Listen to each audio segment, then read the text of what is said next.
Hello दोस्तों, आज लेकर आ गया हूँ मैं आप लोगों के लिए एक और एक्सप्लेन वीडियो। मूवी की शुरुआत हैलोवीन नाइट के दिन होती है, जहाँ हमें एक कहानी सुनाई जाती है। जो शुरू हुई लंदन शहर में 35 साल पहले। यहाँ 3 लड़कियों का कत्ल हुआ 1987 में, जिसमें मरने वाली पहली लड़की टिफनी क्लार्क का कत्ल उसके 16 जन्मदिन पर उसके घर पर 16 बार चाकू मार के की गई। मरने वाली दूसरी लड़की मरीसा 2 दिन बाद जंगल के एक कैबिन में मारी गई। उसे भी 16 बार चाकू मारा गया। और 2 दिन बाद हैलोवीन नाइट को हेलन नाम की लड़की भी मारी गई, जिसके बाद वो खादिम गायब हो गया। शहर वालों ने उस किलर को स्वीट 16 किलर नाम दिया, और जिन्होंने भी उसे देखा तो वो उस कातिल का होलिया बताते हैं कि उसने काले कपड़े पहने थे और उसके चेहरे पर एक मास्क था। और ये होलिया बर्नम शहर में बदनाम हो गया था, जहाँ हर हैलोवीन में लोग उस कातिल के भेष में बाहर निकलते हैं। और ये कहानी सुनाता है क्रिस, जो कि एक क्राइम जर्नलिस्ट है, जो लोगों को टिफनी क्लार्क का डर दिखाता है। दूसरी ओर हम एक लड़की को देखते हैं जिसका नाम जेमी है, और वो तैयार होकर अपने दोस्त एमेलिया से मिलने जा रही थी, जहाँ उसकी माँ उसे रोकने की कोशिश करती है। जेमी की मॉम डैड उसे लेकर चिंतित थे, क्योंकि जेमी की एज भी 16 साल थी, और उन्हें अब भी उस कातिल का डर था जिसने उनके दोस्तों को मारा था। दरअसल 35 साल पहले कातिल ने जिन 3 लड़कियों को मारा था, वो जेमी की माँ पैम की बेस्ट फ्रेंड थी। फिर जेमी के पिता उसे उसकी फ्रेंड एमिलिया के घर छोड़ते हैं, जहाँ एमिलिया अपनी माँ लॉरेन के साथ रहती थी। वहीं पैम घर पर अकेली थी, जहाँ घर के बाहर किलर के आउटफिट में एक आदमी खड़ा था।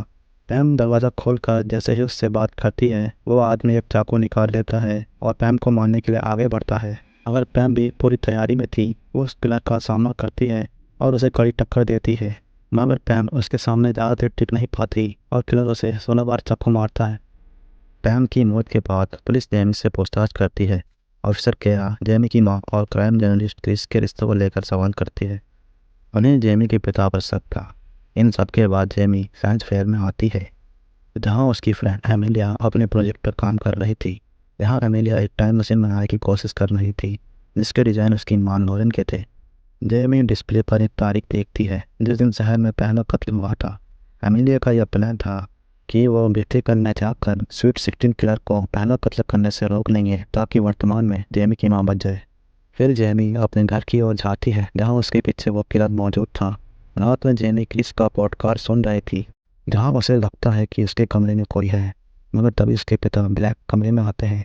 अगले दिन जेमी क्रिस से मिलती है, जहाँ जेमी को पता चलता है कि उसकी माँ क्रिस के साथ मिलकर स्वीट 16 किलर को ढूंढ रही थी, और उसे एक नोट मिलता है जो 1987 में तीसरे कत्ल के बाद जेमी की माँ को मिला था। और ये बात उन्होंने किसी को नहीं बताई। अपनी माँ के बारे में सोचते हुए जेमी साइंस फेयर की ओर जा रही थी। यहाँ रास्ते में एक मास्क देखकर वो डर जाती है, लेकिन तभी उसकी फ्रेंड एमिलिया वहाँ आती है। अगर तभी वो किलर जेमी के पीछे से आकर वार करता है, जहाँ जेमी उस किलर से बचकर भाग जाती है। फिर वो किलर जेमी को ढूंढ रहा था। जेमी अपनी फ्रेंड की बनाई टाइम मशीन में छिपी थी, जहाँ उससे वो मशीन चालू हो जाती है और किलर को भी उसका पता चल जाता है। यहाँ किलर जेमी पर हमला करता है, मगर अनजाने में वो मशीन को एक्टिवेट कर देता है। मशीन चालू होने से पहले जेमी उस किलर को कैबिन से बाहर निकाल देती है।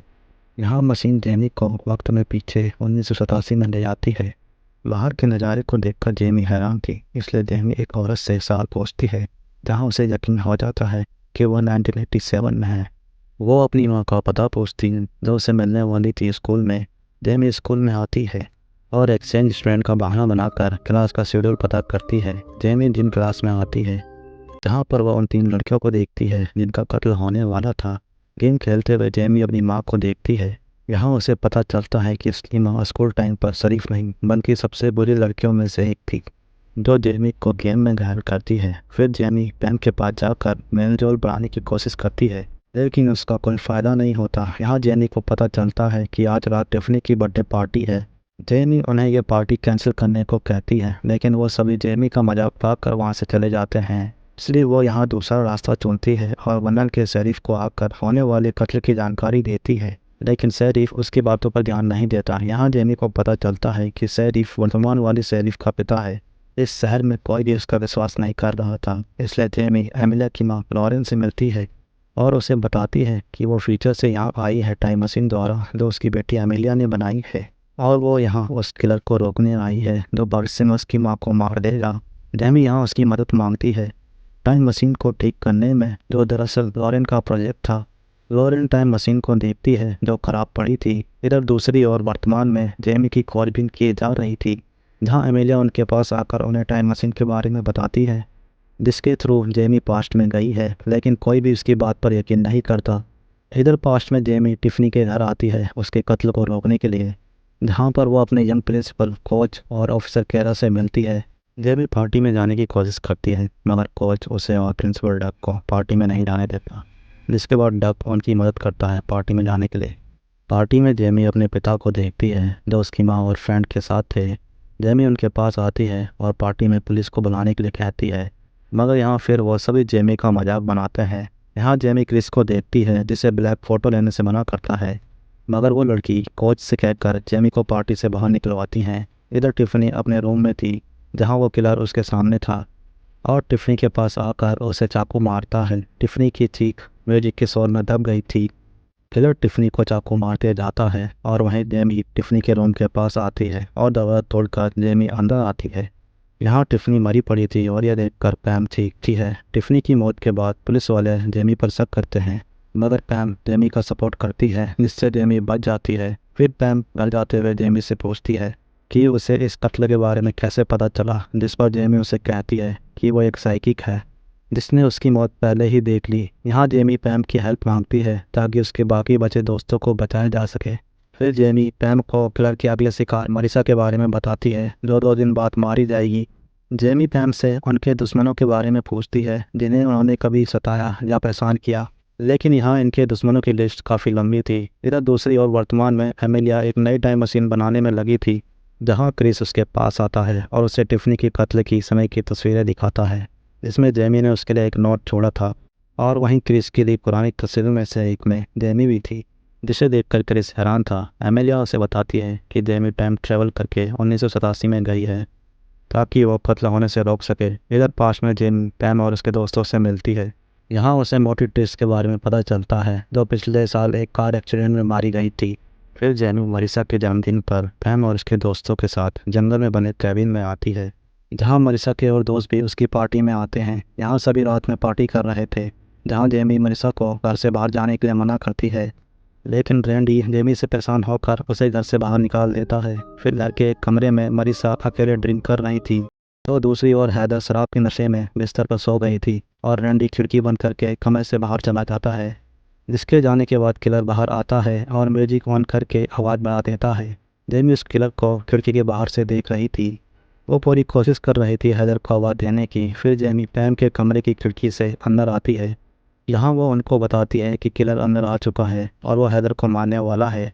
इधर हैदर होश में आने पर किलर से बचकर कमरे से बाहर भागती है, लेकिन किलर हैदर को सीढ़ियों से नीचे फेंक देता है और पैम के कमरे की ओर आता है, लेकिन ब्लैक और जेमी दरवाजे को बंद कर देते हैं। इधर हैदर घायल पड़ी थी, जिसके पीछे किलर आता है और एक के बाद एक चाकू से उस पर वार करता है, मगर ब्लैक किलर को रोकने के लिए उससे भिड़ जाता है, जहाँ किलर उसे भी चाकू मार देता है। किलर वहाँ से जाने लगता है, लेकिन जेमी वहाँ आकर उसका सामना करती है। किलर के लिए उन सबको अकेला संभालना मुश्किल था, इसलिए वो वहाँ से भाग जाता है। फिर उसके बाद सभी पुलिस स्टेशन में थे, जहाँ जेमी पूरी तरह से कंफ्यूज थी क्योंकि दूसरा कत्ल तो मरिया का होने वाला था, लेकिन मरी हैदर। अब जेमी के पास केवल 7.5 घंटे का समय था अगले कत्ल को रोकने के लिए, या फिर वो हमेशा के लिए इसी समय में फंस के रह जाएगी। जिसके बाद लोरेन टाइम मशीन को ठीक करने की कोशिश करती है, लेकिन वो ख़राब हो चुकी थी, इसलिए लोरेन ने टाइम मशीन का प्रोटोटाइप बनाया और उसे चालू करने के लिए उन्हें पावर की ज़रूरत थी, जिसके लिए वो क्वांटम ड्रॉप को चुनते हैं। लोरेन अपने काम में लग जाती है और जेमी पैम व उसके दोस्तों के साथ मिलकर कातिल को पकड़ने का प्लान बनाती है, जिसके लिए वो चारा मरीसा को बनाती है, जिसमें कातिल फंस जाता है और वो मरीसा का पीछा करता है। दूसरी ओर वर्तमान में एमिलिया टाइम मशीन को बना लेती है और वहीं क्रिस को याद आता है कि उसने हैलोवीन की रात मरीसा को देखा था। इधर पास्ट में मरीसा डॉल हाउस में आती है, जहां उसके दोस्त मास्क लगाकर छिपे थे, लेकिन किलर जेमी को ढूंढ लेता है और उस पर हमला करता है, मगर यहाँ पैम के दोस्त उस पर हमला करते हैं और जब किलर के फेस से मास्क हटाया जाता है तो यह देखकर सब हैरान थे, क्योंकि डब ही किलर था और वो अपनी गर्लफ्रेंड ट्रिस की मौत का जिम्मेदार टिफ़नी, मरीसा और हैदर को मानता था, क्योंकि इन तीनों ने ही ट्रिस के साथ गलत काम किया था। मगर अब भी जेमी असमंजस में थी उस नोट को लेकर जो किलर ने उसकी माँ के लिए छोड़ा था। मगर तभी दूसरा किलर वहां आकर मरीसा को मार डालता है। ये देखकर वो सभी वहां से भागते हैं। किलर उनके पीछे आता है और रास्ते में एक रिपोर्टर को मार डालता है, इधर वर्तमान में लॉरेन घर आती है जहाँ वो अपनी बेटी को बेहोश देखती है। वहीं पास्ट में लॉरेन टाइम मशीन को ऑन करती है। तब तक किलर भी वहाँ आ जाता है। लॉरेन वहाँ से चली जाती है। अब किलर और जेमी आमने सामने थे, मगर पैम किलर को वहाँ आकर रोकती है, लेकिन किलर उसे उठाकर फेंक देता है।